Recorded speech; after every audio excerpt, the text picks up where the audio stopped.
ગુજરાતમાં જૂન મહિનાથી વસ્તી ગણતરીનો પ્રારંભ થશે। 2 તબક્કામાં વસ્તી ગણતરી હાથ ધરવામાં આવશે અને પ્રથમ તબક્કામાં દરેક ઘરની માહિતી એકત્રિત કરાશે। બીજા તબક્કામાં મુખ્ય વસ્તી ગણતરી હાથ ધરવામાં આવશે અને કર્મચારી દરેક પરિવાર દીઠ 33 સવાલ પૂછશે। ડોર ટુ ડોર ગણતરી પહેલા લોકોને જાતે માહિતી નોંધાવવાની તક આપશે અને અગાઉ 2011માં વસ્તી ગણતરી થયા બાદ 2021માં વસ્તી ગણતરી થવાની હતી અને કોરોનાના કારણે 2021માં વસ્તી ગણતરી મુલતવી રખાઈ હતી। વધુ વિગતો સાથે સંવાદદાતા મેહુલ આપણી સાથે ફોન લાઈન પર જોડાઈ ગયા છે। મેહુલ, હવે ગુજરાતમાં વસ્તી ગણતરી થશે, શું વધુ અપડેટ તેને લઈને?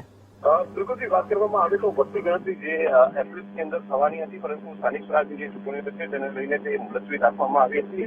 આ વસ્તી ગણતરી હવે ફરીથી જૂન મહિનાની અંદર પ્રારંભ થશે તેવા પ્રાથમિક વિગતો મળી રહી છે। વસ્તી ગણતરી 2 તબક્કામાં થનાર છે, જેમાં પ્રથમ તબક્કામાં હાઉસ કાઉન્ટિંગ એટલે કે મકાનોની ગણતરી થશે। મકાનોની અંદર કયા પ્રકારની સુવિધા છે, કેટલા લોકો રહે છે, મકાનની અંદર મુખ્ય વ્યક્તિ કોણ છે, આ તમામ 33 સવાલો ઉપર વસ્તી ગણતરી જે છે તે થનાર છે અને આ પહેલા જે નાગરિકો છે તે પણ પોતાની વિગતો જાતે ભરી શકે તેની તક પણ આપવામાં આવશે। જે 2 તબક્કાની અંદર આ વસ્તી ગણતરી છે તે થવાની છે।